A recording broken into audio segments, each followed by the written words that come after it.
Monotype. Welcome to Creative Characters from Monotype, a show where we meet the people working at the intersection of type and everyday life. I'm Bill, and I'm here with my friend, colleague, and this week's host, Cadley. Hi, Cadley. Hey, Bill.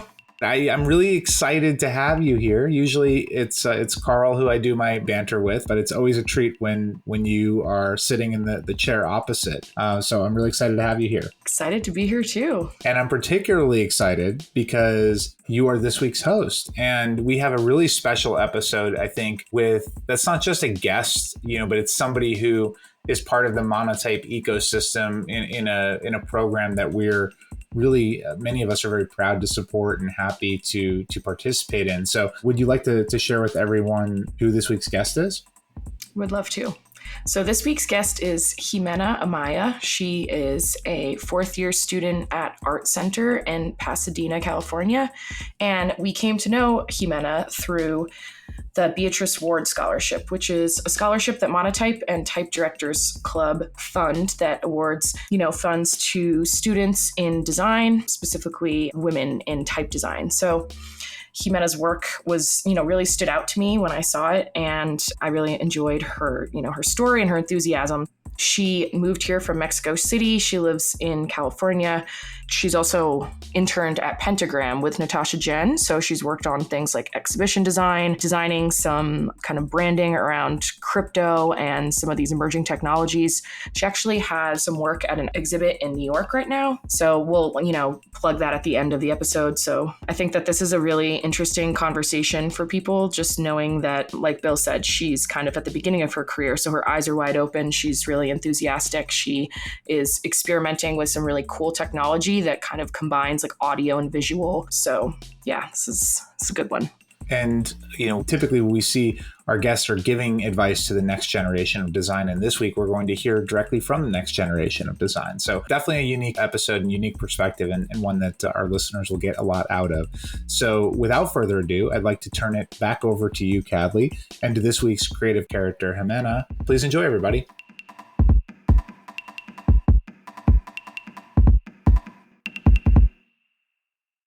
Hi, Ximena. Thank you so much for being here with us on the podcast today. Thank you for having me. It's very exciting to be here and to be able to chat. So I know you were born in Mexico and you spent some of your early years sitting on your mom's lap while she worked as a designer. What was that like?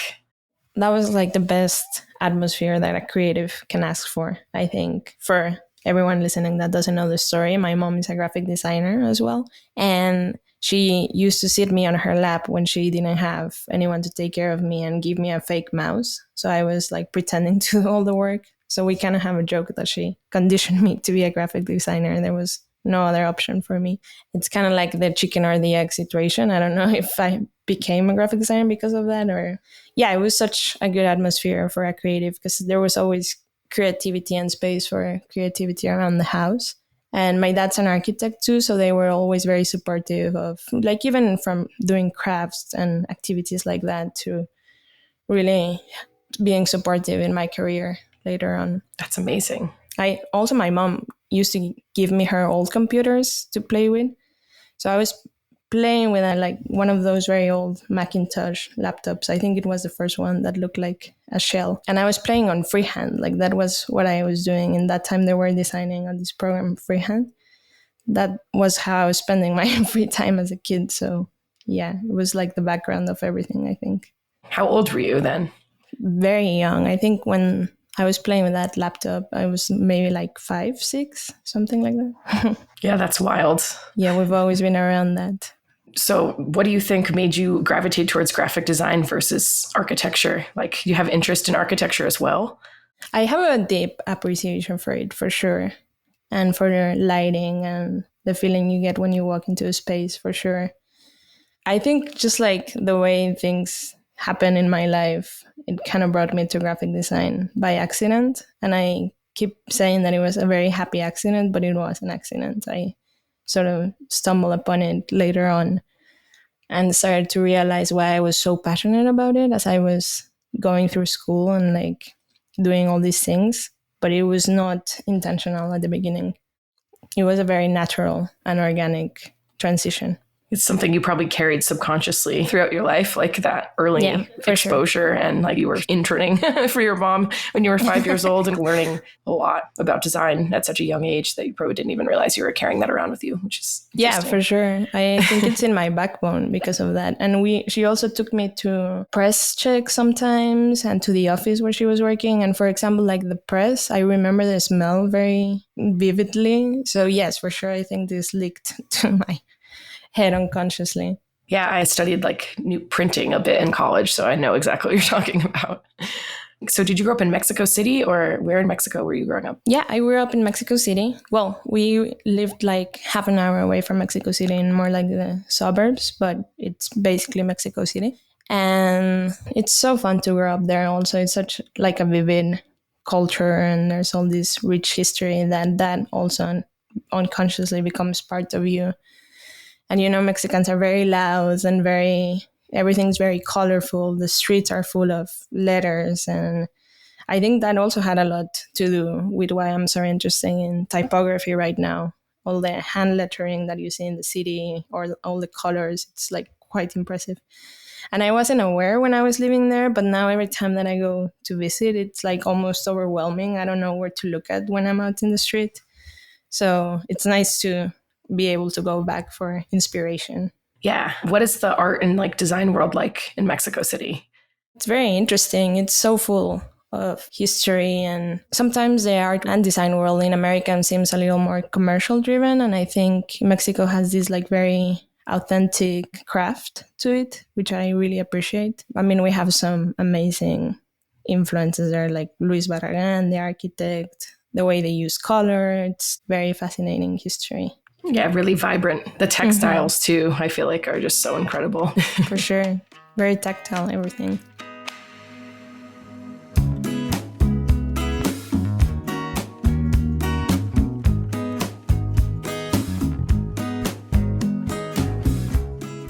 I know that you're finishing up school right now and you're about to graduate from ArtCenter. How did you decide to pursue going to school in California? Yeah, like I mentioned before, that was kind of a happy accident. I was studying before in Mexico in a school called Centro, but I decided to transfer to somewhere outside of Mexico, and I went to Barcelona for a little and I tried to find school there. And the plan was to stay in Europe. But the applications were like, it was already too late in the year to start applying, and my parents were eager for me to get back to school. And ArtCenter was one of the only schools that was still taking applications. And I didn't know anything about it. Like I just found the website online. I was like, oh, this looks good and I'm going to apply. And then it ended up being such an organic process. And I started realizing the magnitude of the school and what a great school it is on the way. But yeah, it just like ended up there by accident. It's nice to remind yourself that sometimes the best things happen like that. It's very true. We talked a little bit about this before, but how do you like California? I love California. We're so privileged. And I feel like this is a cliche, but the weather is always so nice. And, you know, the access to nature, it's such a privilege. You can go to the beach or to the mountains, spend the day at the river, creeks. We have everything here. Yeah, I think it's really important too when you have a career and studies that are so focused and intense, and like you're obviously spending a lot of your time on screen. So having the option to like go and detach from that and find inspiration in nature. Yeah, for sure. And, you know, culturally, California is a pretty big melting pot, and LA especially. I think we talked about this too. Like you can walk around and hear people speaking 5 different languages in a matter of blocks. Yeah, it was such like a cultural shock to come here and to see that merging of cultures. Like when you go out and you see a sign, it's translated into 3 different languages, or at least like Korean, Spanish, English. And that to me, when I came here, was such a shock, because Mexico is very diverse and it's very vibrant, but it's very Mexican in a way, you know, it's like very homogeneous. And LA is such a mix of cultures that I think that's when my interest for typography and for languages really, I don't know, that's when the fire got very instigated. And I was like starting to explore that curiosity at school for multi-script typefaces and all of this, and trying to learn languages. So yeah, it's definitely super interesting to see as a new person coming in. It's really interesting. Someone that works in our type studio, Juan here, he mentioned the same exact thing, like coming to school from Peru. So he moved here from Lima. And that was when he thinks maybe his like initial interest in typography and languages sort of started. So that's interesting. Yeah, really common experience. I know you've also had like a slightly different experience than a lot of college students in going to school throughout the pandemic. So what has that been like the past few years? Yeah, I'm not gonna lie. I think a lot got lost with the Zoom school, like community. We used to learn so much from like working with our peers and just spending time together outside the classroom. Like that was when most of the interesting work would happen. So I do feel like that got lost. But at the same time, paradoxically, it was isolating, but it also opened the world a lot because now everyone was available. Like you couldn't have the school started this amazing like lecture series with designers from all over the world that we wouldn't have access to before just because they couldn't come to LA to give a talk. They didn't have the time. And now they can do it from their living room or their office. So that was pretty amazing. And I feel like in a way it also made the world feel a little smaller and more accessible. And it also like forced us to find new ways to connect and to get inspired, which was very interesting. There's a lot of positives and negatives, obviously. Yeah. So what have some of your favorite projects or courses in school been? One of my favorite projects actually was possible only because of the pandemic. And it's this book that I put together. So for the project, I asked friends that were in different parts of the world to send me an audio of whatever they thought was special or interesting. And I received like around 20 to 30 audios of all sorts of things. There was like a call of prayer to pray in Tel Aviv.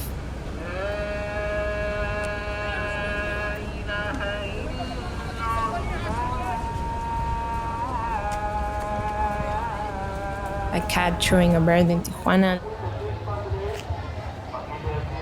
All sorts of things, conversations between friends.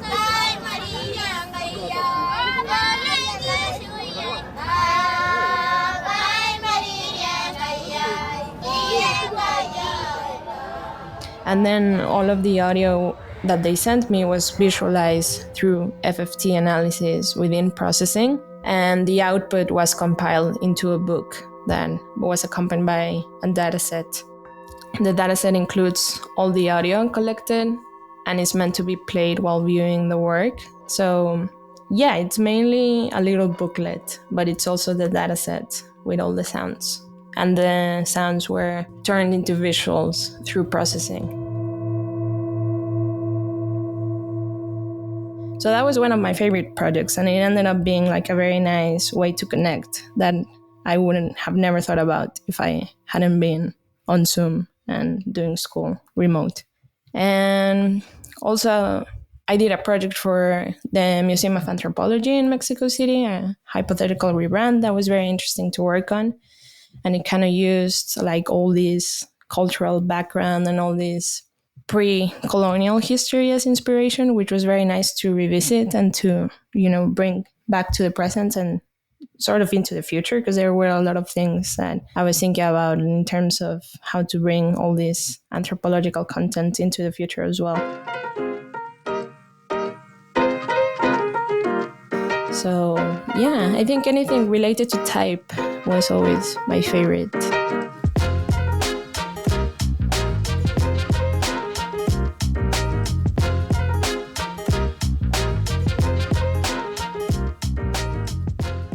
Going back to the project that you worked on, the processing was taking the audio and transforming it into images. Yeah, it was measuring some of the frequency information in the audio files and interpreting that as an image. So then did you do like additional design work after having that done, or? Yeah, what came after was the editorial work and putting that together into a book. And then the book has like these translations of time and sound as well. So each spread is like 30 seconds of time. So you see, in a spread, you see 30 seconds of the audio. So it kind of had like that game between visual and audio, which was very interesting to play with after.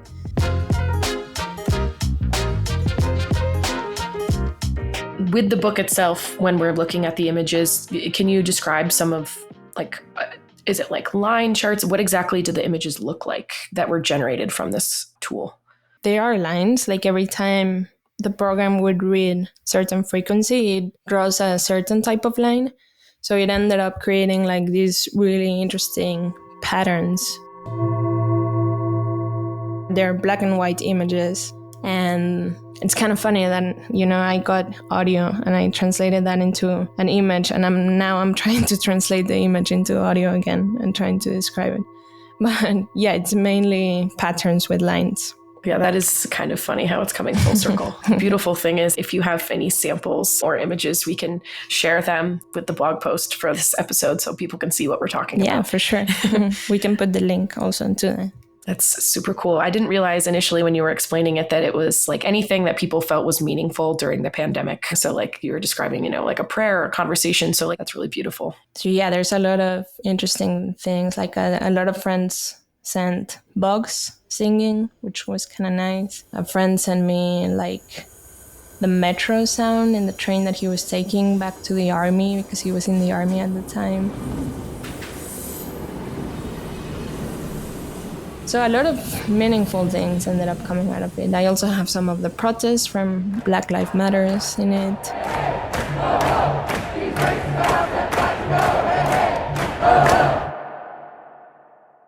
I do have a dream to make that like a huge data set of people sending sounds and creating images from it.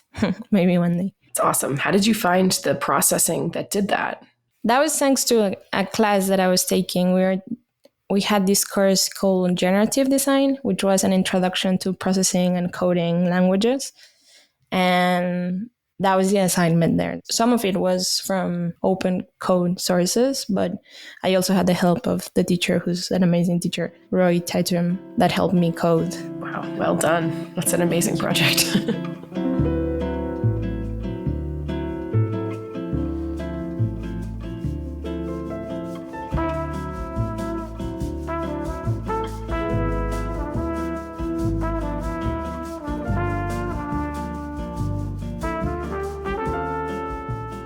So who are some of your biggest design influences? I find a lot of inspiration from even my friends to my teachers. One of my biggest influence has been Simon Johnston, who's a teacher in ArtCenter, and he used to do the editorial work for Octavo, this magazine. Vanessa Eckstein from Blog Design is also a huge inspiration. She works with color in a very interesting way. And then, when I got to see Pentagram and the way it worked on the internship, it was also like very inspiring. And I found a lot of, like seeing the designers and the partners work there was very inspirational. So Matt Wiley and Natasha Jen. Yeah, there's a lot of good inspiration around.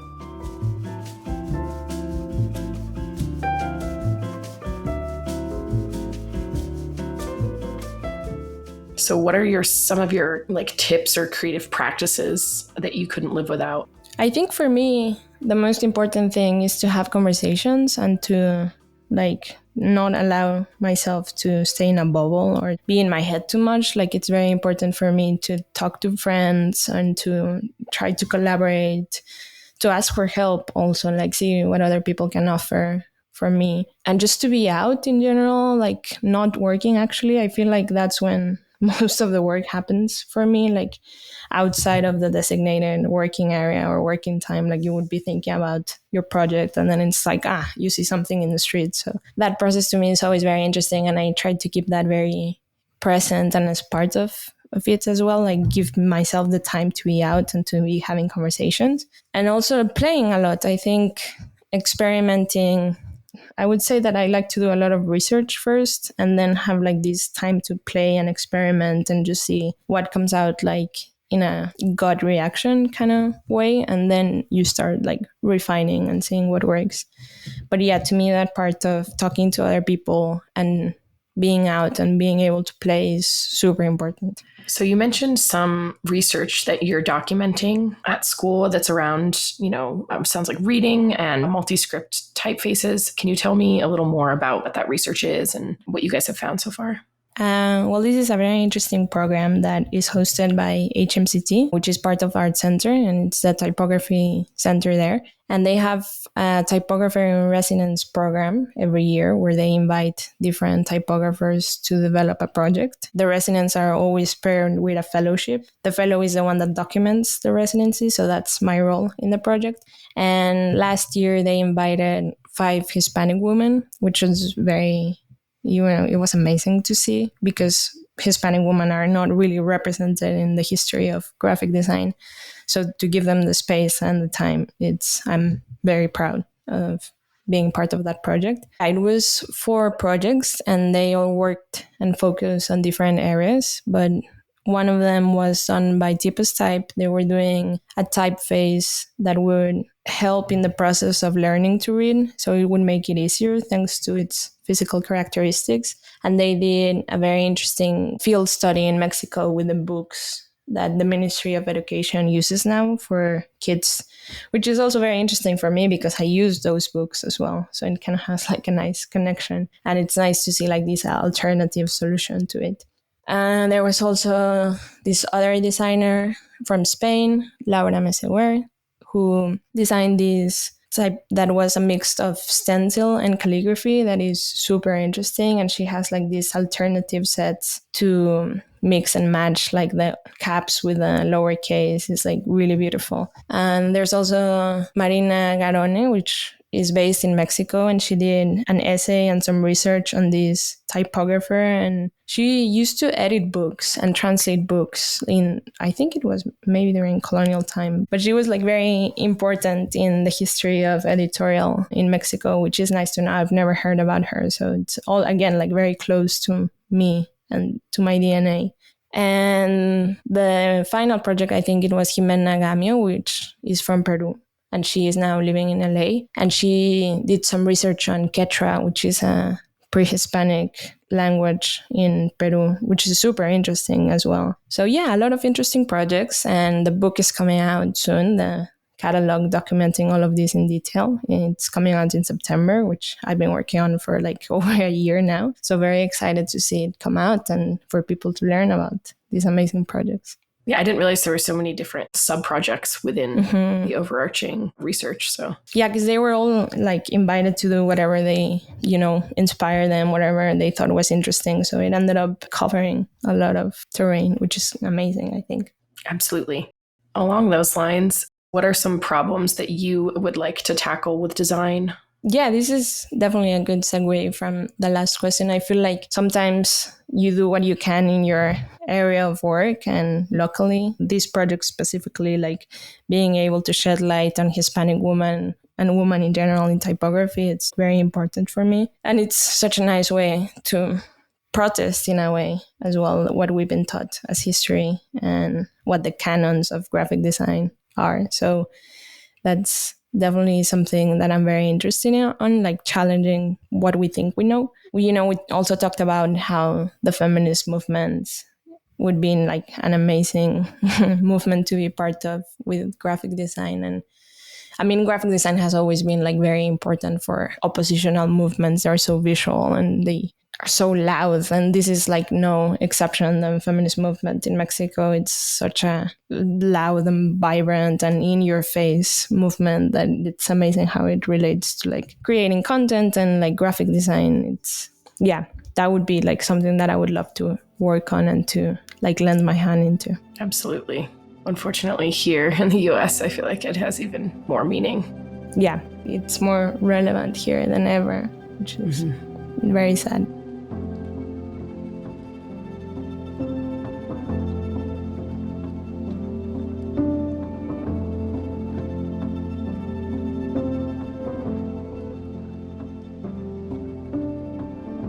You've already mentioned previously that your work at Pentagram. So can you tell me a little bit more about, it was an internship that you had there? Yeah, I was interning for Natasha's Gen team for around 8 months during the past year, which was a great experience. I've always been like a big fan of her work. I think speaking about influences, she was the first person that made me realize that I loved graphic design in a way, and that she was the first designer that helped me understand the magnitude and the reach that it can have. She came to give a talk when I was in Mexico City still at Centro, and she showed like her portfolio and all the projects that she was working on, and I was like, it was mind-blowing for me because I had no idea that graphic design could be all those things at the same time. It was great to be on her team. What are some of the projects that you were able to work on there that you can talk about? Yeah, she has a very interesting scope of projects. I feel like she's always working with emerging technologies or trying to find like an edge of these new things. So she has a lot,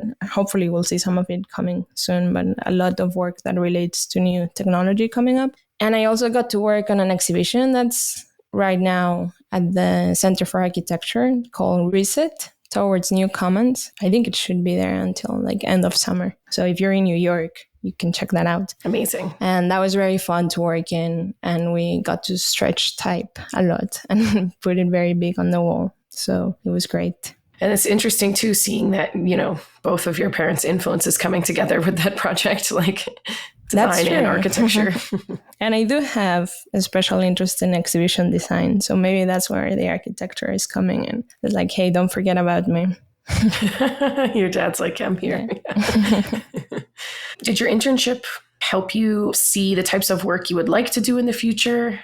Yeah, I think in a way it did. Of course, because I did learn what sort of thing I liked personally to do and to be working on. But I think at the same time, it didn't, in the way that it taught me that the more I learned was from projects that I didn't expect to be learning from or that I was not interested in so much. And it made me realize that most of the time, this is where truly interesting things happen, where you have to make something interesting for yourself or you have to learn how to make it engaging for others when it might not be at the beginning. I think this is like the true purpose of graphic design. And it reminds me a lot of something Natasha said once, and she was talking about how, anyone can make art look nice because art is already nice to look at. And anyone can make like a fashion brand be nice because that's already nice. But, like working with things that are not part of the mainstream culture and are not involved in like the design industry, that's where truly interesting work gets done. And I think that stayed with me, and I'm like really looking forward to live by that as a professional because it's very true. It's a really good point. Along those lines, what types of, work or jobs are you looking forward to after you graduate? I mean, it's kind of the same answer to the last question. I feel like if anything, it made me more curious about everything, and I kind of don't feel ready to narrow it down yet. I feel like a little bit like a sponge at the moment, and I would like want to absorb and to be challenged from every angle right now. So, I mean, anything that allows me to express myself with typography for sure, and things that I believe in, like what we talked about with the Hispanic woman, the feminist movement, something that is helping inject culture into an industry, for sure, things that relate to that. But I'm very open at the moment. How would you describe your personal style as far as design goes? Yeah, I think it also relates to what we were talking about before, where I told you that Mexicans are very loud. I'm not loud as a person particularly, but I am loud in my work. And it's always very bold and very graphic and very unapologetic. And I think that's when that part of my culture comes in. And I've always tried to be very experimental with the tools I use as well and with the process, but, of course, being respectful to whatever the subject is. That's something I noticed and I think resonated. So Ximena was a recipient of a Type Directors Club scholarship. And anyway, we featured some of her work on our Instagram, and it was really well received. And I know the vibrancy and the colors, your gradients, everything. I know exactly what you mean, but I wanted to see how you described it yourself. Yeah, for sure. I think that we're talking about the same thing.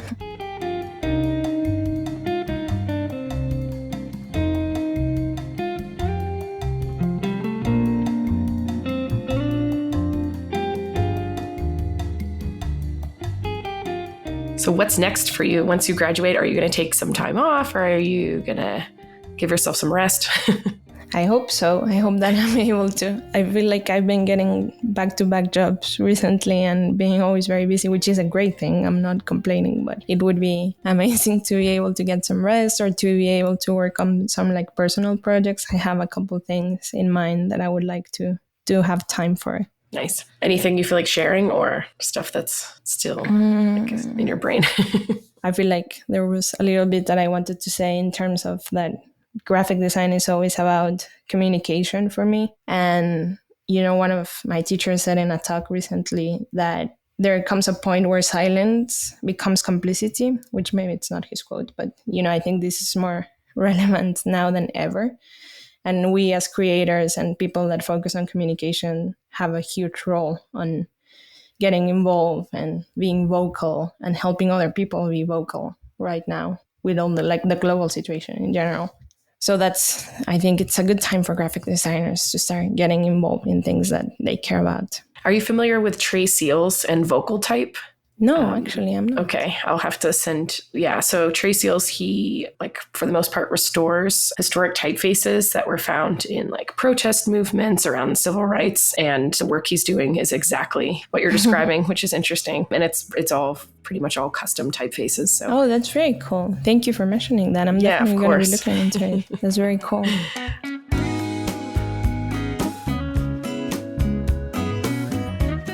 Well, thanks so much, Ximena. It was great having you here today.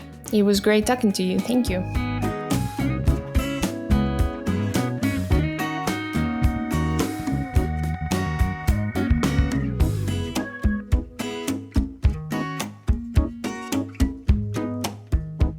Thanks for listening. If you want to learn more about Ximena's work, visit her website at www.ximena.works. That's ximena.works. Also, look for a link to our blog post in the show notes of this episode and check out monotype.com/podcast to read about all of our prior guests. If you've been enjoying our podcast, please go to Apple Podcasts or Spotify to rate and review this episode. And if you really like us, subscribe to the show and share us with your friends. Creative Characters is a production of Monotype, Angelino Audio, and Marie Tavares. We will be back with more episodes soon. Take care, everybody.